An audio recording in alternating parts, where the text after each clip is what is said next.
Valorant के 50 ऐसे अनोखे फैक्ट्स तो शायद आपने कभी सुना ही नहीं होगा। भाई कुछ चीजें तो ऐसी थी ना कि यकीन नहीं होता कि वो लाइव गेम में पॉसिबल ही था। तो सबसे पहले बात करते हैं हमारे एजेंट्स की। सबसे पहले रेना, आज वो 2 सोलो ऑब यूज करती है। पहले भाई रेना के पास 4 सोलो ऑब्स खरीदने का ऑप्शन था। हाँ, 4 बार डिसमिस या डिवावर। भाई सोचो कितना ओपी रहता वो। नेक्स्ट जेट, उसकी इंस्टेंट डैश तो याद ही होगी आपको, बिना किसी एक्टिवेशन के जब चाहे तब डैश मारा, और उसके नाइव्स हर किल पे तुरंत रीसेट हो जाते थे। नेक्स्ट रेज, उसका पुराना वर्जन, भाई उसमें 2 ग्रेनेड्स मिलते थे और वो भी करंट वाले ग्रेनेड से बहुत ही ज्यादा डैमेज करते थे, और उसका अल्टीमेट वो भी कम पॉइंट्स में आ जाता था।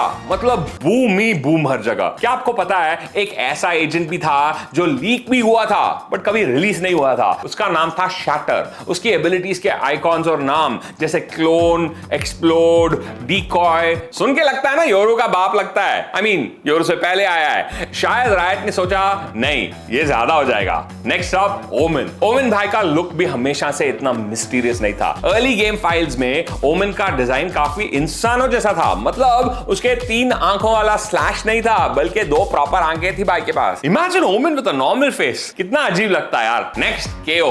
केओ तो सबको पता है किलर रोबोट है, पर क्या आपको उसका नाम का फुल फॉर्म पता है? केओ मतलब किंगडम एंटी यील्ड ऑपरेटिव। ये उसके डॉसियर में रिवील हुआ जो फेड ने रिलीज किया था। Next up neon. Neon game में सबसे यंगेस्ट एजेंट है, सिर्फ 19 साल की, और सबसे सीनियर सिटीजन वो है हमारे ब्रिनस्टॉर्म भैया, 45 से 50 के बीच में। नेक्स्ट अप किलजॉय का टर्रेट। किलजॉय की टर्रेट आजकल थोड़ी तमीज में रहती है, एक रेंज के बाद काम नहीं करती, पर जब वो नई आई थी ना उसके टर्रेट की कोई रेंज लिमिट नहीं थी। कहीं भी लगाओ पूरे मैप में दुश्मन को स्पॉट कर देती थी, अनारकली एकदम से। Next up Phoenix. फीनिक्स का एक टाइम पे ऐसा बग था कि वो स्पाइक को कहीं भी प्लांट कर सकता था। बस अल्ट में प्लांट करना शुरू कर दो और जहां तुमने अल्ट एक्टिवेट किया स्पाइक वहां प्लांट हो जाता था। अब बात करते हैं उन बग्स की जिन्होंने वैलोरेंट को कभी कॉमेडी शो तो कभी हॉरर शो में बदल दिया। सबसे क्लासिक बग था साइफर का। उसकी कैमरा पे गन लगा के आप लिटरली शूट कर सकते थे। हाँ, कैमरा पे हेडशॉट। भाई ये ऐसा होता था कि गेम कैमरा को एक एंटिटी मतलब एक प्लेयर जैसा समझता था। Next Yoru. जब नया आया था ना गेम में तब एक बग था कि वो अपने अल्टीमेट डायमेंशनल ड्रिफ्ट के अंदर स्पाइक प्लांट कर सकता था। मतलब योरू अल्ट में आया, बॉम्ब लगा, निकल लिया, एनिमी टीम बस देखती रह जाती थी। Next says. सेज से रिवाइव होना तो नॉर्मल है, पर क्या होगा अगर आप रिवाइव होने के बाद मिस्टर इंडिया बन जाओ? हाँ, एक टाइम पे एक ऐसा बग था कि सेज रिवाइव करती थी और प्लेयर पूरा इनविजिबल हो जाता था। Next extra. एस्ट्रा के आने के बाद एक बहुत ही शॉर्ट टाइम के लिए आप पिस्टल राउंड में उसके स्टार्स प्लेस कर सकते थे, फिर रिकॉल कर सकते थे, फिर सेल कर सकते थे, फिर मार्शल खरीद सकते थे। ऐसा ही कुछ रेप्लिकेशन मोड में भी हुआ जब वो नया गेम में आया। आप अपनी यूटिलिटी प्लेस करते, फिर उठाते, फिर सेल कर देते और फिर स्टिंगर या मार्शल जैसी गन ले लेते पिस्टल राउंड में। एकदम जुगाड़। आजकल नहीं चलता ये scheme, okay, don't bother. Jet के अपड्राफ्ट्स तो फेमस हैं ही, पर एक टाइम पे स्प्लिट मैप पे वो अपने 2 अपड्राफ्ट्स यूज करके मैप के बाहर ही निकल जाती थी। वहीं से गोली चलाओ, किसी को पता भी नहीं चलता। थैंक गॉड गेम का बेटा फेस था यार। नेक्स्ट सोवा। ये सबसे फनी था। सोवा अपने ड्रोन पे या वाइपर वाली वॉल पे कभी कभी लिटरली फ्लाई कर सकता था। पूरे मैप में सुपरमैन की तरह उड़ते उड़ते घूमता था। एक बार एनवीडिया के ड्राइवर्स में एक बग आ गया था जिसकी वजह से वैलोरेंट में फ्लैशेस नहीं दिखते थे। मतलब फ्लैश पॉप होगा स्क्रीन पे पर आपको फ्लैश होगा ही नहीं। भाई इसको इतना अब्यूज कर रहे थे ना लोग। Imagine your Nvidia driver update can now give you a massive advantage in the game. इससे मुझे एक और बग याद आता है। मिस ब्लूम बंडल जब आया था ना तो स्किन्स में एक टेक्सचर एरर भी था। कुछ टाइम के लिए आप उस स्किन से लिटरली दुश्मनों को दीवारों के पार देख सकते थे। मतलब वॉल हैक्स। अब आगे बढ़ते हैं वैलोरेंट में गन्स का बैलेंस। भाई हमेशा से एक सेंसिटिव टॉपिक रहा है ना। पुराना बकी शॉटगन याद है? एक टाइम था जब उसका राइट क्लिक क्लोज रेंज में नहीं बल्कि मिड से लॉन्ग रेंज में स्नाइपर बन जाता था, 1 शॉट किल करता था। मतलब शॉटगन से ऑप का काम। वाह वाह वाह वाह, पब्लिक पागल हो गई थी। Next stinger. भाई स्टिंगर मेटा तो अलग ही लेवल का था। अगर आप स्टिंगर से एम डाउन साइट्स करते तो वो गन एकदम लेजर बीम बन जाती थी। मैप के एक कोने से दूसरे कोने तक हेडशॉट ही हेडशॉट। इको राउंड में वैंडल फैंटम का कंपटीशन ये एकदम से फिक्स हो गया बहुत ही जल्दी। और एक जमाने में फ्रेंजी मेटा भी कुछ कम नहीं था। उसकी मूविंग एक्यूरेसी इतनी ज्यादा फ्लॉलेस थी कि आपको रुकने की जरूरत ही नहीं थी। रन एंड गन का असली किंग था वो। और हाँ, आजकल क्लासिक पिस्टल बैलेंस्ड है, पर गेम के शुरुआत में वो बहुत ज्यादा एक्यूरेट था यार। लोग जंप कर करके राइट क्लिक कर करके मिड रेंज से दूसरों को हेडशॉट्स मारते थे। बाय द वे, अगर आप जी क्लासिक यूज करोगे तो लेजेंड्स का मानना है, मुझे नहीं पता सच है कि नहीं, लेजेंड्स का मानना है कि जी क्लासिक आज भी उतना ही एक्यूरेट है। जाओ जाओ खरीदो। नेक्स्ट, ऑपरेटर यानी आपका स्नाइपर। शुरू में 4500 क्रेडिट्स का आता था, आज के 4700 के बदले। और सिर्फ सस्ता नहीं, उसका फायर रेट भी थोड़ा ज्यादा ही फास्ट था। और छोटा सा डिफरेंस भी ऑपरेटर के साथ फुल बाय करने में शुरुआती राउंड्स में काफी मदद करती थी। Next, Spectre. भाई स्पेक्टर का भी दौर था एक समय पे। रनिंग एक्यूरेसी बहुत पावरफुल हो गई थी। बाय मेन्यू में एक बार स्पेक्टर बिना साइलेंसर के देख रहा था। ये विजुअल बग देख के कम्युनिटी में काफी थियरी चालू हो गई उस समय कि शायद जल्द ही कस्टमाइजेबल वेपन अटैचमेंट्स आने वाले हैं गेम में। वैलोरेंट के मैप सिर्फ बैटल ग्राउंड्स नहीं है, इनमें भी राज है, पुरानी यादें छुपी हुई है जिनके बारे में नए प्लेयर्स को बिल्कुल कुछ नहीं पता। आइस बॉक्स मैप पे सेज का एक लेजेंडरी प्लांट स्पॉट था, बी साइड पे रोप के पास। वो एक स्पेसिफिक बॉक्स पे चढ़ के स्पाइक प्लांट करके अपनी वॉल से उसे पूरा ब्लॉक कर देती थी। ये वॉल प्लेसमेंट इतना पिक्सल परफेक्ट था कि स्पाइक को किसी भी एंगल से डिफ्यूज करना नामुमकिन हो जाता था। नेक्स्ट, असेंट मैप पे बी साइड की तरफ जो कांच की दीवार है ना, गेम के शुरुआती दिनों में आप उसके आर पार जा सकते थे। ये एक कोलिजन बग था बी मेन के स्पेसिफिक ग्लास पैनल्स पर, जो प्लेयर्स को स्नीकी रोटेशंस और फ्लैंक्स करने का मौका देता था,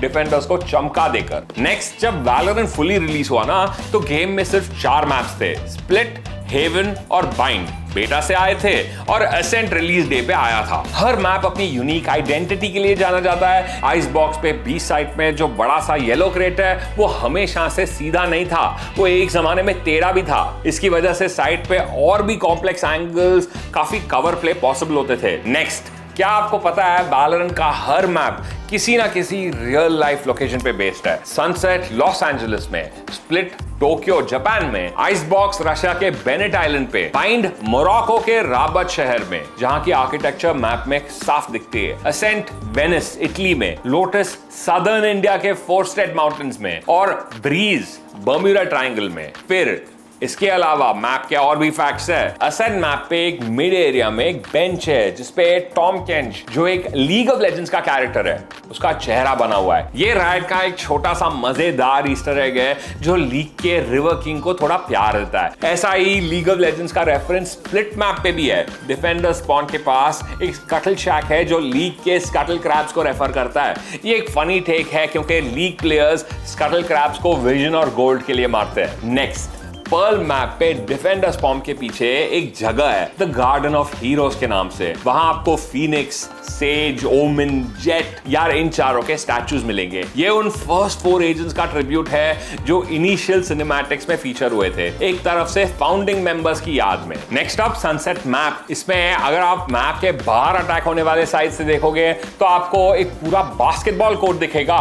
और मजेदार बात यह है कि कस्टम गेम्स में आप वहां एबिलिटीज यूज करके बास्केटबॉल को पुश भी कर सकते हो। अब आगे बढ़ते हैं गेम के लॉर की तरफ, है ना। फर्स्ट, एजेंट लिस्ट में एक नंबर हमेशा से मिसिंग रहा है, एजेंट नंबर 8। इसके बारे में कोई ऑफिशियल इंफॉर्मेशन नहीं आई है, कोई लीक नहीं है, कोई हिंट नहीं है। लोर एंथुसियास्ट के पास इसकी थियरी जरूर है। कुछ कहते हैं कि ये एक फेल्ड एक्सपेरिमेंट था, कुछ लोग सोचते हैं कि रायट फ्यूचर में कुछ बड़ा एजेंट रिवील करने वाला है और वो होगा एजेंट नंबर 8। नेक्स्ट, किलजॉय और रेज। क्या आपको पता है वो सिर्फ टीममेट्स नहीं है, वो ऑफिशियली एक कपल है गेम के अंदर। राइट ने वैलोरेंट के ऑफिशियल ट्विटर अकाउंट से एक एजेंट टेक ओवर स्टोरी के दौरान ये पूरा कंफर्म कर दिया था, जिससे ये रिलेशनशिप गेम के लॉर का हिस्सा बन गया है। Next, cipher. क्या आपने नोटिस किया है साइफर हमेशा अपनी फैमिली की बातें करता है वॉइस लाइंस में। लोर के अकॉर्डिंग उसके वाइफ का नाम नोरा है और शायद उनका एक अननेम्ड बच्चा भी है, जो राइट ने हमें ऑब्वियसली नहीं बताया अभी तक। कुछ वॉइस लाइंस और क्यूज हिंट करते हैं कि वो शायद खतरे में हैं या खो गए हैं, जो ऑब्वियसली साइफर के मिस्टीरियसनेस,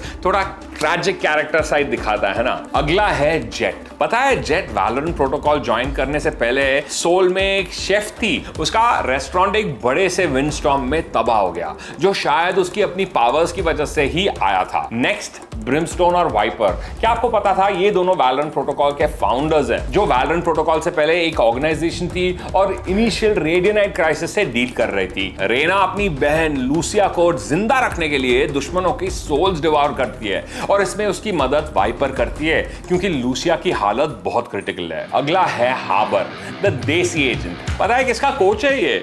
गेको का, पर गेम में नहीं, सर्फिंग में। हाबर गेको को सर्फिंग लेसन्स देता है। ये डायनामिक उनके ऑफिशियल आर्ट और वॉइस लाइंस में दिखाई देती है। नेक्स्ट नियॉन और लीग ऑफ लेजेंड्स की चैंपियन जेरी, इन दोनों कैरेक्टर्स को एक साथ डिजाइन किया गया था। वो अपने अपने गेम्स में लगभग एक ही टाइम पे रिलीज हुई थी और उनके एबिलिटीज और थीम्स, इलेक्ट्रिसिटी, स्पीड, भाई इन सब चीजों में काफी सिमिलैरिटीज भी थी। Neon negative, Jerry positive charge represent करते हैं। Next sky. क्या आपको पता है स्काई के ग्लव्स पे अगर आप ध्यान से देखोगे तो नंबर्स लिखे हैं, 16, 12, 1, 14, 20। अगर आप इनको अल्फाबेट से मैच करो, A is equal to 1, B is equal to 2, तो ये प्लांट स्पेल करते हैं। और हाबर की पैंट्स पे भी ऐसे नंबर्स हैं, 23, 1, 22, 5, जो वेव स्पेल करता है। ऐसे छुपे हुए न्यूमेरिकल साइफर्स उनके कैरेक्टर डिजाइन का हिस्सा है।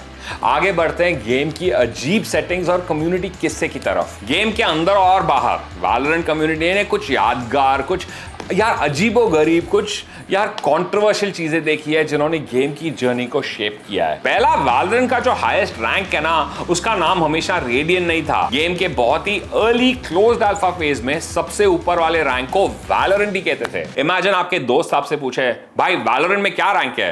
हाँ भाई वैलोरेंट में मैं वैलोरेंट पहुंच गया। नेक्स्ट वाइपर की एक वॉइस लाइन थी, सिर्फ एक शब्द, पता नहीं क्यों बट राइट ने ये वॉइस लाइन गेम से निकाल दी। कम्युनिटी में बहुत सारे लोगों को ये वॉइस लाइन काफी सजेस्टिव लगी और राइट ने शायद टॉक्सिसिटी, गलत मतलब निकालने के लिए भाई इसे हटा दिया गेम से। नेक्स्ट, जब आप मैप खोलते हो तो आपके कैरेक्टर के आसपास एक सर्कल बना होता है। ये सर्कल स्पाइक का एक्सप्लोजन का रेडियस दिखाता है। ये एक छोटी सी पर क्लच सिचुएशन में बहुत इंपॉर्टेंट पीस ऑफ इंफॉर्मेशन है जो प्लेयर्स को सेफ डिस्टेंस जज करने में मदद करती है। क्या आपको पता है गेम जब लॉन्च हुआ था ना, तब ओरिजिनली 10 एजेंट थे, Jett, Phoenix, Viper, Cypher, Brimstone, Sova, Omen, Breach, Raze और सेज। ये इनिशियल रोस्टर गेम का कोर था। डुएलिस्ट, कंट्रोलर, सेंटिनल, इनिशिएटर, इन 4 रोल्स में, और इन एबिलिटी टाइप्स को डिफाइन करता था, जो अभी गेम के फंडामेंटल्स बन गए। नेक्स्ट, आजकल आप गेम में मैक्सिमम 9000 क्रेडिट्स खरीद सकते हो, पर पहले ये लिमिट 16000 क्रेडिट्स था। नेक्स्ट, गेम में कुछ लिमिटेड टाइम मोड्स आए थे और चले भी गए जो बहुत पॉपुलर थे, जैसे स्नोबॉल फाइट, जिसमें स्नोबॉल्स गोल्डन गन की तरह आते थे और पावर अप्स भी मिलते थे, और रेप्लिकेशन, जिसमें पूरी टीम एक एजेंट से खेलती थी, जिससे बहुत ही केओटिक यूनिक स्ट्रैटेजीज बनते थे। नेक्स्ट, क्या आपको पता है वैलोरेंट चैंपियन स्टोर वीसीटी में एक बार साइफर कैमरा को लेके बहुत बड़ा ड्रामा हुआ था। एक ऐसा ग्लिच्ड कैमरा यूज किया था जो एनिमी टीम को दिखाई नहीं दे रहा था। इसकी वजह से उनकी टीम को वो मैप फोरफिट करना पड़ा और बग एक्सप्लॉइट पर कंपैरेटिव इंटेग्रिटी को लेके मुश्किल सवाल उठते थे। इसीलिए ये जो आपको जानकारी मिल रही है is just to inform you what was not balanced, what was not good. Valorant का कोड नेम रिलीज से पहले प्रोजेक्ट ए था। राइट अपने नए गेम्स को रिलीज करने के टाइम पे ऐसे ही उसे कोड नेम्स देता है, जैसे अभी जो उनका नया फाइटिंग गेम लॉन्च हो रहा है प्रोजेक्ट एल के नाम से। यार ये डेवलपमेंट में है, थोड़ी देर में इसके बारे में और इंफॉर्मेशन आएगा। ये उनका स्टैंडर्ड प्रैक्टिस है। तो भाई ये थे वैलोरेंट का 5 साल का सफर के 50 अनोखी और सरप्राइजिंग बातें। गेम ने हमें हंसाया, फ्रस्ट्रेट किया, पर सबसे ज्यादा हमें एंटरटेन किया यार। सोचो अगर इनमें से कुछ पुरानी चीजें अभी भी गेम में होती तो वैलोरेंट आज कितना अलग होता। अगर मुझसे कोई इंपॉर्टेंट फैक्ट मिस हो गया तो कमेंट्स में जरूर शेयर कर देना। वीडियो पसंद आया तो लाइक ठोक देना, दोस्तों के साथ शेयर भी कर देना और चैनल को सब्सक्राइब करना बिल्कुल मत भूलना। अगले वीडियो में मिलते हैं, तब तक के लिए कीप गेमिंग।